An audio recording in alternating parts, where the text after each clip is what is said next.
La base militaire de Fort Alden était de ces endroits où la tradition ne se contentait pas d'exister.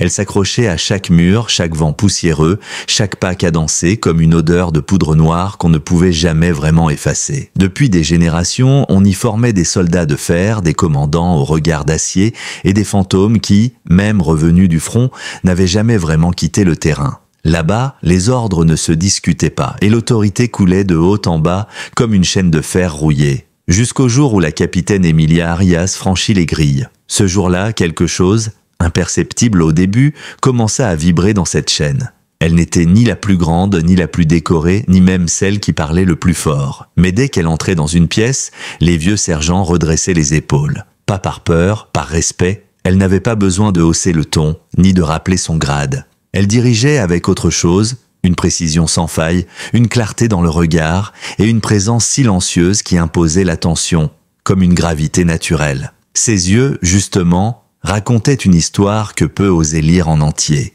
Vif, mais fatigué. Pas d'un manque de sommeil, mais d'années d'expérience.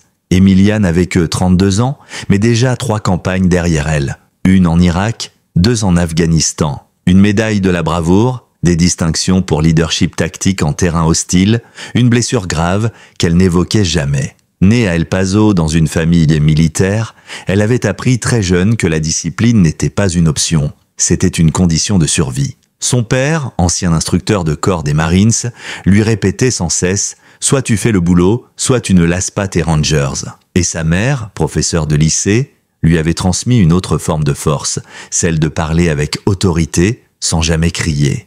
Elle n'avait pas rejoint l'armée pour marcher sur les traces d'un héritage. Elle voulait se construire la sienne. Et elle l'avait fait à la force des bras. Des heures passées sur le terrain, des cours de stratégie ingurgités jusque tard le soir, des simulations répétées jusqu'à l'épuisement. Elle refusait la facilité et détestait l'injustice plus encore. Quand elle fut affectée à Fort Alden, elle avait déjà gagné l'admiration discrète de nombreux officiers qui valorisaient la compétence plus que le charisme. Mais cette admiration ne la protégea pas de ce qui allait arriver. Le commandant de la base, le colonel Wallace Brenner, dirigeait Fort Alden depuis 6 ans d'une main lourde. Ancien héros de la guerre du Golfe, il représentait tout ce que la vieille école militaire valorisait. Discipline brutale, hiérarchie intouchable, culte du contrôle. Officiellement, il inspirait le respect. En réalité, c'était la crainte qui l'inspirait. Sa présence seule suffisait à faire taire un groupe d'hommes aguerris. Ses bottes semblaient toujours propres, même dans les pires tempêtes de sable. Chaque soldat connaissait au moins une histoire de sa colère. Certains avaient été déplacés après un incident discret. D'autres avaient simplement enfoui leur frustration assez profond pour l'oublier. Le premier jour, lors de l'orientation des officiers, Emilia le rencontra brièvement. Il ne lui adressa qu'un regard furtif puis murmura, assez fort pour être entendu, « Encore une promotion de vitrine ». Elle ne répondit pas. Elle se contenta de soutenir son regard une seconde de trop. Ce fut suffisant. À partir de là, la tension s'installa. Sourde, rampante, mais bien réelle. Au début, cela prit la forme de piques déguisées. Lors des briefings, Brenner l'interrompait sèchement avec des commentaires du type « Ça c'est une réponse de bureaucrate, pas de soldat ». Lorsqu'elle soumettait des rapports d'entraînement rigoureux et détaillés, il y apposait des annotations au stylo rouge. Trop théorique, revient aux fondamentaux. Pire encore, il reprenait ses suggestions tactiques pour ensuite les rediffuser comme étant les siennes. Ce n'était pas de la critique, c'était de l'érosion. Une stratégie minutieuse pour grignoter son autorité, pour lui rappeler chaque jour sa supposée place. Mais Emilia tenait bon, non pas par faiblesse, mais parce qu'elle connaissait les règles non écrites. Elle savait que dans l'armée, les ombres comptaient autant que les règlements, et dans ces zones d'ombre, des hommes comme Brenner prospéraient. Pourtant, elle gardait son unité soudée. Elle exigeait beaucoup, mais elle donnait autant. Et ses soldats le voyaient, sous sa direction, les entraînements étaient plus précis, les simulations plus efficaces, la logistique mieux huilée. On ne le disait pas à voix haute, mais dans les couloirs, on la respectait. Puis vinrent les murmures, d'abord légers, dans les douches ou les chambres. Des femmes officiers transférés sans raison, des propos déplacés glissés entre 2 ordres, des gestes, des regards, des silences lourds, rien de prouvable, rien d'écrit. Brenner avait des amis dans les bons bureaux, une réputation qui s'étendait bien au-delà des barbelés de Fort Alden. Mais Emilia écoutait, elle enregistrait chaque détail, chaque silence. Un soir, après 10 heures de manœuvre sous un soleil impitoyable, elle trouva une feuille glissée sous la porte de sa chambre. 4 mots, sans signature. « Il t'observe de près ?» Son sang se glaça. Ce n'était pas de la paranoïa, c'était un avertissement. 2 semaines plus tard, cela bascula. Elle étudiait une carte logistique dans la salle des opérations quand le colonel entra, seul. Il ferma la porte derrière lui. Sa voix était posée mais tranchante. « Capitaine, il paraît que votre façon de commander gêne certains hommes. » Elle resta immobile. Il fit un pas vers elle. « Vous pensez que la rigueur commande le respect ? Non. Elle vous rend juste froide, raide. » Emilia redressa les épaules. « Avec tout le respect que je vous dois, je suis là pour diriger une unité, pas pour flatter des égos. » Ses yeux se plissèrent. « Vous êtes audacieuse, capitaine, surtout pour une femme. » Son cœur se contracta, mais elle ne montra rien. « Je prends ça comme un compliment, monsieur. » Il s'approcha encore, assez près, pour qu'elle sente son souffle. Elle ne bougea pas. « Demande de quitter la pièce, monsieur, » déclara-t-elle, regard droit. Il hésita, son sourire se figea, et lentement, il recula. Elle sortit sans attendre son autorisation. Dehors, le vent avait forci. Il faisait claquer le drapeau suspendu au sommet de la caserne, le même qu'il saluait chaque matin. Mais ce soir-là, quelque chose avait changé. Ce n'était pas elle qui allait plier, c'était la structure autour d'elle qui commençait à se fissurer. Cette nuit-là, la capitaine Emilia Arias rentra à sa chambre avec les poings si fermement serrés que ses paumes étaient marquées de rouge. Ce n'était pas la peur qui l'habitait, c'était la retenue. Elle avait connu des zones de combat où les mortiers tombaient comme la pluie. Mais rien ne s'était jamais glissé sous sa peau comme cette rencontre dans la salle des opérations. Les mots du colonel résonnaient encore dans son esprit. Audacieuse, surtout pour une femme. Comme si le grade lui donnait le droit de la réduire à un genre, de l'isoler, de la tester comme une recrue incapable. Elle fit les 100 pas pendant plus d'1 heure sans réussir à s'apaiser, avant de s'effondrer enfin sur son lit, les bottes encore aux pieds. À l'aube, la base semblait n'avoir rien changé à ses habitudes. Les ordres claquaient, les bottes résonnaient, le sable s'infiltrait dans chaque recoin. Mais Emilia percevait la différence. Elle était dans les regards, ceux qui glissaient trop vite ailleurs ou ceux qui, au contraire, s'attardaient un peu trop, comme pour jauger une cible. Des soldats qui, la semaine précédente, la saluaient sans hésiter, jetaient désormais un œil autour d'eux avant d'incliner la tête. La ligne avait été franchie, et même si aucun mot n'avait été prononcé officiellement, chacun savait. Elle l'avait défié. Et lui, il n'oubliait pas. Il ne pardonnerait pas. Lors du briefing hebdomadaire des officiers, la tension s'épaissit. Emilia livra son rapport habituel, précis, sans faille. Elle exposa 3 anomalies dans une livraison de matériel sur la zone sud. Rien de provocateur, uniquement des faits. Au milieu de son exposé, le colonel Brenner l'interrompit d'un geste dédaigneux. On s'en tiendra aux procédures normales. Pas besoin d'analyse excessive de la part de sous-officiers zélés. Le silence fut brutal. Elle n'était pas sous-officier. Elle était capitaine, 2e dans la chaîne de commandement. Ce n'était pas une erreur, c'était un message. Emilia ne broncha pas. Elle se contenta d'un hochement de tête et se rassit. Les autres officiers bougèrent à peine. Certains échangèrent des regards gênés, d'autres fixaient la table. Plus tard, au réfectoire, elle surprit un lieutenant chuchoter à un collègue « Il la vise !» sérieusement. L'autre répondit, sans lever les yeux, « Elle ferait bien de se méfier !» Elle n'intervint pas, mais elle grava chaque mot dans son esprit comme un rapport de mission. La cible est désignée, l'ennemi prépare son assaut, ne pas reculer. 2 jours plus tard, le colonel Brenner lança un test d'endurance physique surprise. Course de 8 km, pompe, levée de sacs de sable, tout cela en plein soleil de midi. Épreuve spécifiquement destinée à l'unité d'Emilia. Le plan était clair, les épuiser, les exposer, les faire échouer devant tout le monde. Un échec public qu'il pourrait utiliser contre elle. Ce que Brenner n'avait pas prévu, c'est que son unité n'était pas simplement bien entraînée. Elle était loyale, profondément, parce qu'elle avait toujours couru avec eux, transpiré avec eux, saigné parfois. Elle n'avait jamais exigé le respect, elle l'avait mérité. Sur la ligne de départ, casque vissé, fusil en main, Emilia se tenait à leur côté, pas devant eux. L'un des soldats, un jeune du nom de Morales, à peine 19 ans, osa lui glisser à voix basse « Vous n'êtes pas obligée de courir avec nous, madame ». Elle le fixa droit dans les yeux. « Si vous courez, je cours ». Ils terminèrent au premier, tous, l'un après l'autre. Sous les yeux du colonel Brenner, perché en haut de la tour de contrôle, les mâchoires serrées, les doigts crispés sur son carnet comme s'il s'apprêtait à le déchirer. Le soir même, un mot anonyme attendait dans le casier d'Emilia. Aucun nom, aucune écriture reconnaissable. Il disait simplement « Attention, il perd la face. Et quand il perd, il frappe », ce qu'elle savait déjà. Mais lire ces mots l'enracinait encore davantage dans cette réalité. À la fin de la semaine, la stratégie changea. Fini les attaques visibles. Brenner passa à une guerre silencieuse. Les demandes de ravitaillement de son unité furent retardées sans explication. 2 sessions d'entraînement cruciales furent annulées à la dernière minute. Les promotions qu'elle avait demandées pour 2 caporaux méritants furent rejetées sans motif. Et le pire, Brenner commença à parler directement à ses soldats, contournant son autorité. Pour l'extérieur, cela ressemblait à des erreurs bureaucratiques. En interne, c'était chirurgical. Emilia resta professionnelle.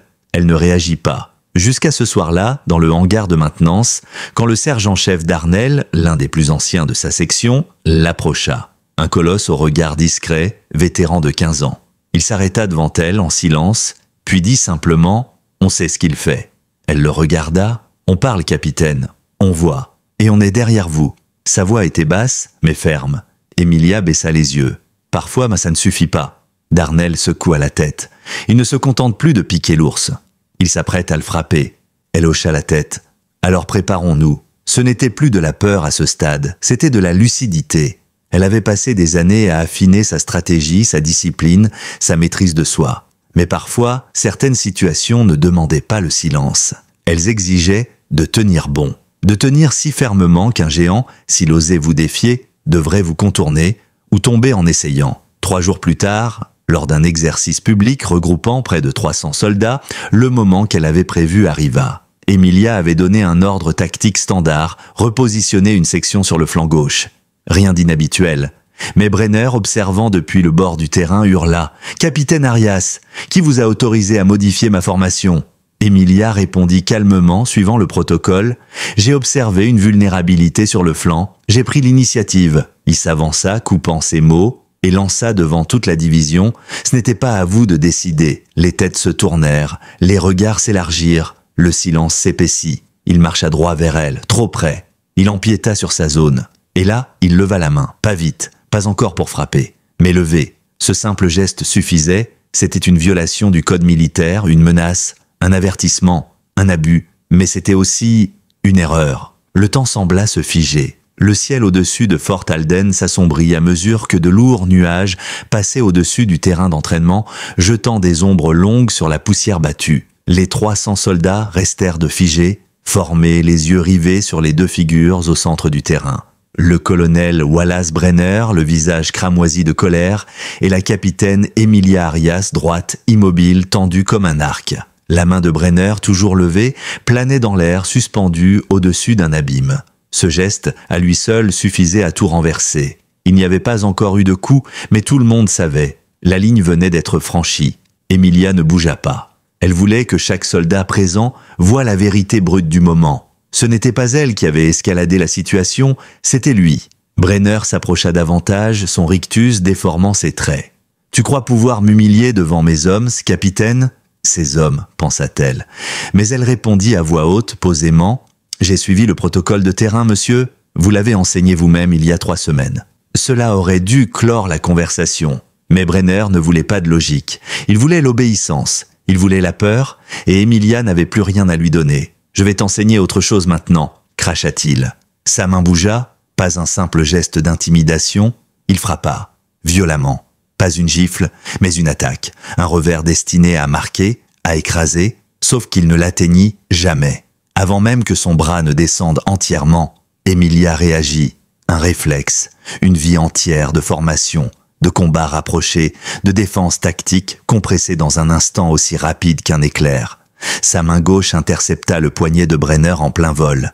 Elle pivota, utilisa son propre élan contre lui et exécuta une prise parfaitement maîtrisée. Le mouvement était net, précis, chirurgical. Le bruit sec résonna comme un tir de fusil. Crac. Le silence qui suivit fut absolu. Le colonel s'effondra à genoux, bouche entr'ouverte, incapable de respirer, son bras droit pendant à un angle grotesque. Son visage vira au gris. Emilia relâcha immédiatement sa prise.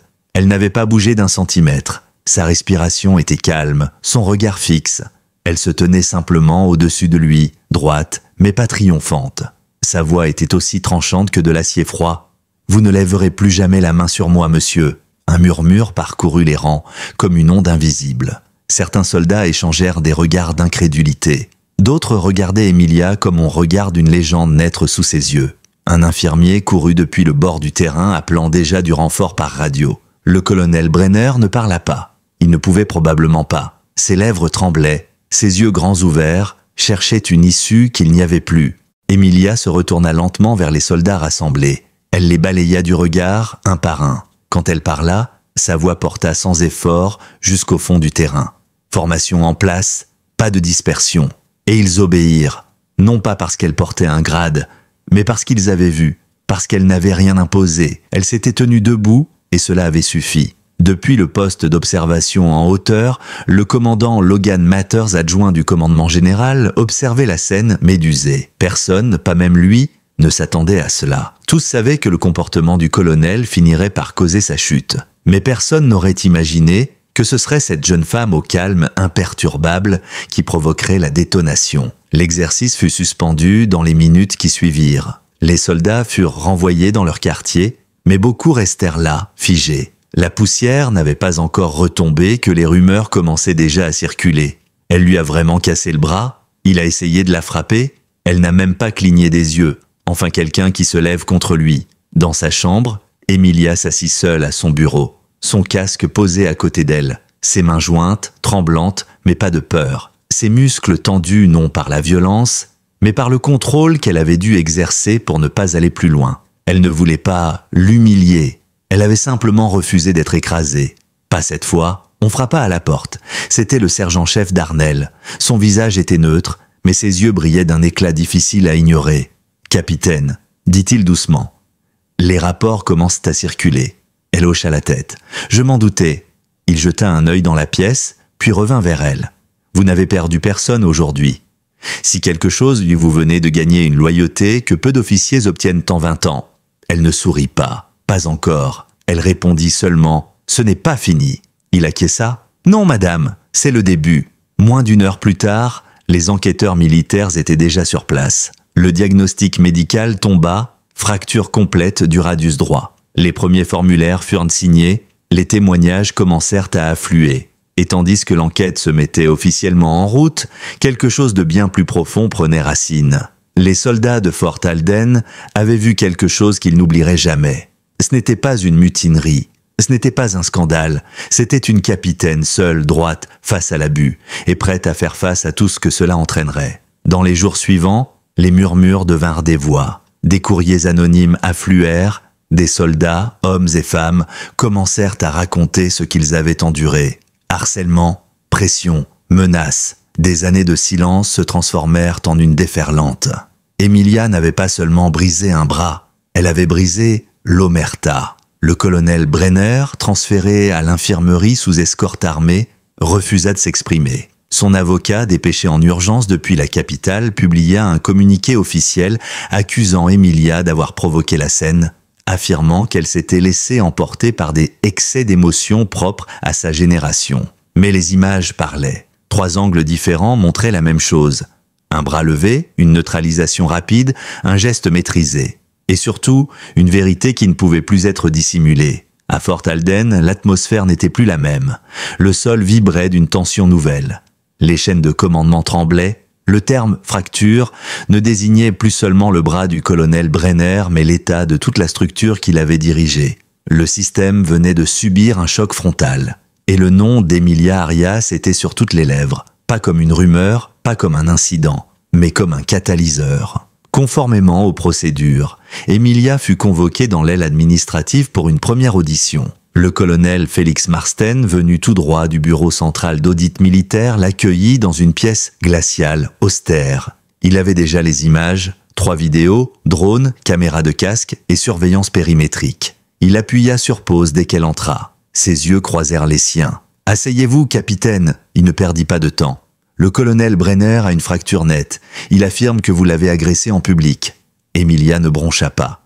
Il a levé la main sur moi. Marsden hocha la tête. C'est visible, en effet, mais vous avez tout de même riposté physiquement. Et ça, dans l'armée, c'est grave. Elle le regarda sans ciller. Empêcher une agression aussi. Il resta silencieux un instant, puis il pencha la tête. Pourquoi ne pas avoir tenté de désamorcer la situation verbalement? Elle répondit calmement, « Je l'ai fait », en arrêtant le geste, sans excès, juste ce qu'il fallait. Il tapota son stylo sur le bureau. « Il va y avoir une commission formelle. Mais entre vous et moi, depuis l'incident, j'ai reçu une avalanche de témoignages de vos collègues. Tous convergent vers un même point. Ce n'était pas un dérapage isolé. » Il s'appuya contre son dossier. « Ils disent que vous avez agi avec sang-froid, que vous êtes une leader respectée, et que si ça avait été quelqu'un d'autre ce jour-là, il y aurait eu du sang. » Emilia soutint son regard. Il s'en était fallu de peu. Le colonel Marsden ne dit plus rien. Il lui tendit un ordre de suspension administrative. Pas de menottes, pas d'humiliation, juste la procédure. En sortant, elle croisa des soldats postés là, figés dans leur routine. Certains s'arrêtèrent en la voyant passer. Non pas par jugement, mais par reconnaissance. Le sergent-chef d'Arnel l'attendait près du bâtiment. « Ils vous mettent de côté ?»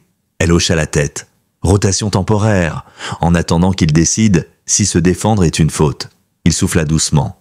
Cette base avait besoin d'un électrochoc depuis longtemps. Elle ne répondit pas. Elle n'avait pas besoin de le faire. Au loin, Morales, le jeune soldat de Détroit, la regardait depuis le bord du terrain. Pas avec peur, ni honte, mais avec quelque chose de plus fort, de l'admiration. Elle détourna les yeux. Elle n'avait jamais agi pour marquer l'histoire. Mais c'était trop tard. Elle avait allumé un feu, et désormais d'autres venaient y puiser leur courage. Le soir venu, dans ces quartiers, elle ne mangea pas. Elle n'ouvrit pas son ordinateur, elle ne consulte pas le manuel militaire. Elle s'assit simplement sur son lit, botte encore aux pieds, et contempla ses mains. Toujours calme, ni colère, ni regret. Juste une certitude. Elle avait fait ce qu'il fallait. Le lendemain, elle fut officiellement transférée vers le centre opérationnel de Montville en Virginie.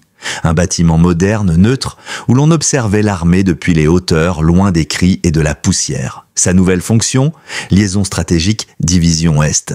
Un titre vague mais valorisant. Exactement ce que l'état-major voulait, calmer la tempête en la déplaçant. Mais très vite, quelque chose d'inattendu arriva. On commença à l'écouter, pas seulement à cause de son grade, mais pour ce qu'elle représentait. Des officiers lui faisaient signe dans les couloirs. Un commandant lui souffla un jour: « Ma fille est à la base de Springvale. Heureusement qu'il y a encore des femmes comme vous en uniforme. » Et ce n'était pas que Montville. Les forums de vétérans s'agitaient. Des témoignages affluaient. Des soldats racontaient leurs histoires. Des officiers, hommes et femmes, partageaient ce qu'ils avaient enduré. Partout, les mots revenaient: intimidation, abus, silence.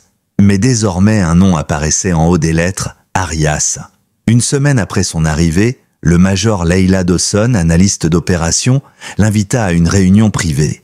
« On m'a donné l'autorisation de former un groupe spécial », dit-elle en posant un dossier devant Emilia. « Ce sera informel, au départ. Une cellule d'audit interne sur le climat de commandement. Les bases où les réclamations disparaissent mystérieusement. La tienne est en haut de la liste. » Emilia parcourut les noms. 2 lui étaient de familiers. Des bases où elle avait appris, très jeune, à se taire. « Je suis partante. » Dawson esquissa un sourire. « Je m'en doutais. » Pendant ce temps, le dossier de Brenner s'effondrait. D'anciens militaires sortaient de l'ombre. Femmes démissionnaires, hommes rétrogradés. Même un ex-sergent-major affirma avoir été forcé à la retraite après avoir défendu une jeune recrue. L'enquête judiciaire prit de l'ampleur. Et quand certains médias eurent accès à des dossiers expurgés, le public réagit violemment. Des généraux retraités prirent position publiquement. Le Congrès s'en mêla, et fait rarissime, un colonel actif fut assigné à comparaître devant une audience article 32, public. Le jour du procès, la salle d'audience était pleine à craquer. Pas de camouflage ici. Uniforme impeccable, mur de bois foncé, regard lourd, le colonel Brenner, en uniforme de cérémonie, bras toujours en écharpe, fixait la salle mais personne ne le regardait comme avant. Son pouvoir était parti. Son monde s'était retourné. Quand Emilia entra, le silence fut immédiat. Pas un mot. Pas une respiration. Les soldats dans la salle, en service ou retraités, se redressèrent légèrement. Elle n'était plus seulement une capitaine. Elle était un symbole, et les symboles ne fléchissent pas. À la barre, sa voix était claire. Il n'a pas juste abusé de son pouvoir. Il l'a enseigné, il l'a imposé, il en a fait une doctrine. Elle raconta. Les regards, les insultes, les dossiers enterrés. Elle décrivit le geste, la peur de ce qu'il aurait pu faire. Pas pour elle, mais pour les centaines de soldats autour. J'ai agi comme j'ai été formé, j'ai neutralisé une menace. Ce jour-là, elle ne venait pas de l'ennemi. Elle venait d'ici. Des murmures parcourus à la salle. Le juge se pencha légèrement. Le procureur la laissa finir. Même le juge militaire refusa d'interrompre. Le colonel Brenner tenta de se défendre. Il la traita d'instable, de perturbatrice. Il affirma que jamais une bonne soldate n'aurait levé la main sur un supérieur. Mais ces mots glissaient dans le vide. Le récit ne lui appartenait plus. En 5 jours, 4 autres officiers vinrent témoigner. L'un raconta une menace voilée, une autre, une humiliation publique. Le 5e jour, le verdict tomba, unanime, coupable de comportement indigne d'un officier, dégradé, exclu, poursuivi au civil. Emilia ne sourit pas, elle ne pleura pas, elle ferma simplement les yeux et respira. Pour la première fois depuis des mois, une semaine plus tard, elle revint à Fort Alden. Non pas comme une suspecte, mais comme une invitée. Le général Mathers l'attendait à l'entrée. « Vous aviez raison, dit-il. » Elle haussa un sourcil. « À quel sujet ?» Il regarda la caserne. « Sur ce qu'il se passe quand une seule personne tient bon. Les autres suivent. » Ils traversèrent ensemble le terrain. Près de 300 soldats étaient rassemblés. Pas pour un rappel, mais pour une reconnaissance. Le général lui tendit un document officiel signé par le secrétaire à la Défense, pour courage moral exceptionnel, discipline physique exemplaire et engagement inébranlable envers l'honneur. Une feuille de chêne argentée fut accrochée à son uniforme. Elle venait d'être promue au grade de commandante. Les soldats applaudissaient, certains criaient. Morale, au 3e rang, essuya discrètement une larme. Darnell salua, et cette fois Emilia répondit, pas comme une victime. Pas comme un symbole, mais comme une véritable chef. Le soir, dans ses nouveaux quartiers, elle rouvrit son vieux carnet, celui où elle avait noté chaque silence, chaque nom, chaque ligne franchie.